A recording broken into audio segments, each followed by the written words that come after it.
Hi friends, welcome to கல்வி சேவை. இன்னைக்கு இந்த வீடியோவில் என்ன பார்க்க போகிறோம்னா 9ஆம் வகுப்பு தமிழ் இயல் 4ல் உயிர் வகை பார்க்க போகிறோம். வாங்க.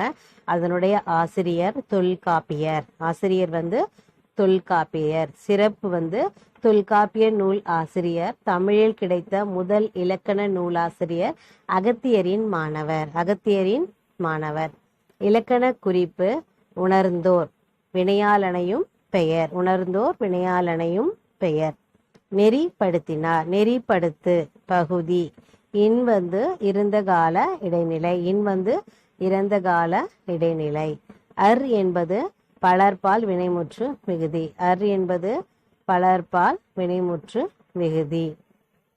பலவுள் தெரிய. ஒன்றறிவதுவே உற்றறிவதுவே இரண்டறிவதுவே அதனோடு நாவே வடிகளில் அதனோடு என்பது எதை குறிக்கிறது? விடை தொடு உணர்வு.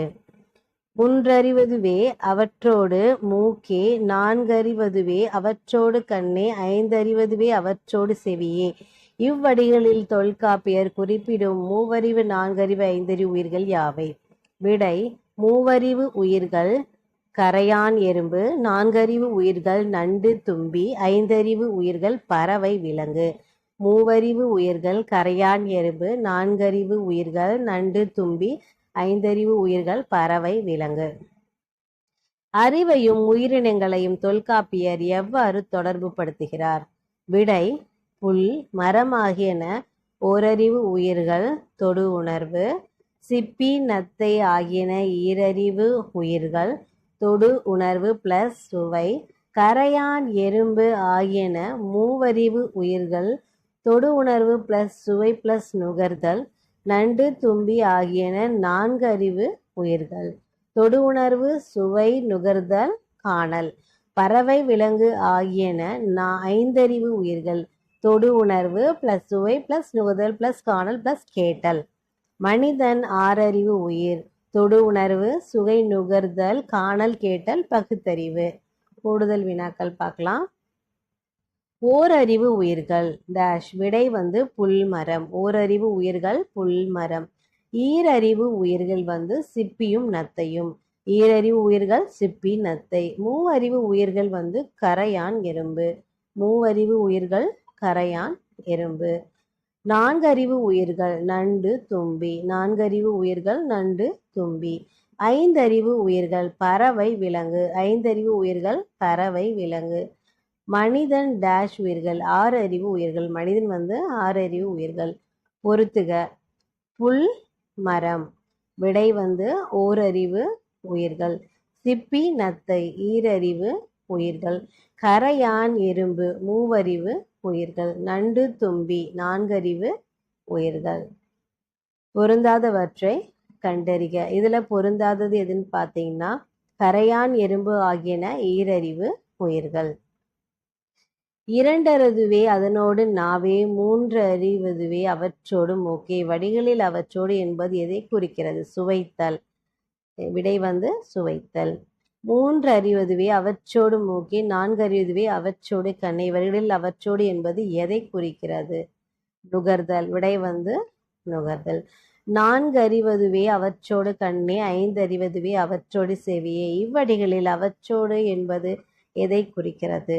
காணல். விடை காணல். குருவினா.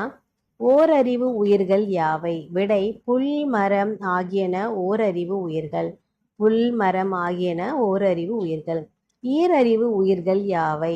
விடை சிப்பி நத்தை ஆகியன ஈரறிவு உயிர்கள். மூவறிவு உயிர்கள் யாவை? விடை கரையான் எறும்பு ஆகியன மூவறிவு உயிர்கள். நான்கறிவு உயிர்கள் யாவை? விடை நண்டு தும்பி ஆகியன நான்கறிவு உயிர்கள். ஐந்தறிவு உயிர்கள் யாவை? பறவை விலங்கு ஆகியன ஐந்தறிவு உயிர்கள். ஆறறிவு உயிர்கள் யாவை? விடை மனிதன் ஆகியன ஆறறிவு உயிர்கள். தமிழில் கிடைக்கும் முதல் இலக்கண நூல் எது? அதன் ஆசிரியர் யார்? விடை தொல்காப்பியம். ஆசிரியர் தொல்காப்பியர். தொல்காப்பிய நூறு பிரிவுகள் எத்தனை? அவை யாவை? விடை தொல்காப்பிய நூற்பிரிவுகள் 3. அவை எழுத்து சொல் பொருள் என்பன. தொல்காப்பிய நூற்பிரிவுகள் 3. அவை எழுத்து சொல் பொருள் என்பன. சிறுவினா. தொல்காப்பியம் குறிப்பு வரைக. விடை: தமிழில் கிடைக்கும் முதல் இலக்கண நூல். தமிழில் கிடைக்கும் முதல் இலக்கண நூல். ஆசிரியர் தொல்காப்பியர். எழுத்து சொல் பொருள் என 3 அதிகாரங்களை கொண்டுள்ளது. எழுத்து சொல் பொருள் என 3 அதிகாரங்களை கொண்டுள்ளது. 27 இயல்களை கொண்டுள்ளது. 27 இயல்களை கொண்டுள்ளது. தமிழில் கிடைக்கும் முதல் இலக்கண நூல். தமிழில் கிடைக்கும் முதல் இலக்கண நூல். 1610 நூற்பாக்களை கொண்டது. 1610 நூற்பாக்களை கொண்டது. அடுத்தது, தட்டான் பூச்சி தாழ பறந்தால் தப்பாமல் மழை வரும். வானில் பறக்குது குதிரை, பறக்க பறக்க வால் குறையும் குதிரை, அது என்ன? விடை விமானம். இவை போன்ற அறிவியல் செய்திகள் கொண்ட பழமொழிகள், விடுகதைகளை படித்து கேட்டு அவற்றின் அறிவியல் அடிப்படையை வகுப்பறையில் கலந்துரையாடுக அப்படின்னு சொல்லியிருக்காங்க. அறிவியல் சார்ந்த பழமொழிகள், விடுகதைகள்.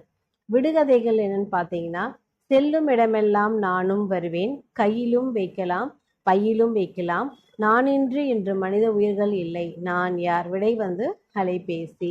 காற்று புக முடியாத இடத்திலும் நான் புகுவேன், எங்கெங்கு சென்றாலும் அங்குள்ள தன்மையை செய்தியாக புகைப்படமாக அனுப்புவேன், ஆராய உகந்தவன் நான் யார்? விடை செயற்கைக்கோள். இதெல்லாம் உங்கள் ஆசிரியர் உங்கள் வகுப்பறையில் இந்த மாதிரி கொஸ்டின்ஸ் கேட்பாங்க. அதுக்கு நீங்கள் அது மாதிரி ஆன்சர் பண்ணணும். பழமொழிகள் பார்த்தீங்கன்னா, அறிவை மேம்படுத்துவது அறிவியல், அறிவியல் இல்லாத ஆன்மீகம் முடமாகும். அடுத்த கேள்வி, விமான நிலையத்தில் நான் கற்பனை கதையை சொல்லு. விமான நிலையத்தில் ஒரு கற்பனை கதை நீங்களாக கொடுக்கணும். அதுதான் இது. அது என்ன பார்த்தீங்கன்னா, விமான நிலையத்தில் நான் நின்று கொண்டிருந்தேன், என் அண்ணனின் வருகை விமானம் தாமதமானது, அங்கிருந்த நாற்காலியில் அமர்ந்தேன், புரியாத மொழியில் ஒருவர் விவரம் கேட்டு தடுமாறி கொண்டிருந்தார், அவரை யாரும் பொருட்படுத்தவில்லை, காரணம் அவருடைய ஆடைகள் மலையில் வாழ்பவர், நான் இவரிடம் சென்று பேசினேன், எனக்கு மொழி புரியவில்லை என்றாலும் இவரின் செய்கையை என்ன சொல்கிறார் என்பதை புரிந்து கொண்டேன், அவருக்கு உதவி செய்தேன், உரிய வழிகளை கூறினேன், அவர் மனம் மகிழ்ந்தார், அதற்குள் என் அண்ணன் வந்தான், புரியாத மொழி பேசி அவரிடம் திடீரென அண்ணன் காலில் விழுந்தான், பிறகு அவ்விவரம் தெரிந்தது, இவர் ஒரு வெளிநாட்டு எளிமையான தலைவர் என்று நெகிழ்ந்து போனேன். இந்த வீடியோ உங்களுக்கு யூஸ்ஃபுல்லாக இருக்கும்னு நினைக்கிறேன். நன்றி, வணக்கம்.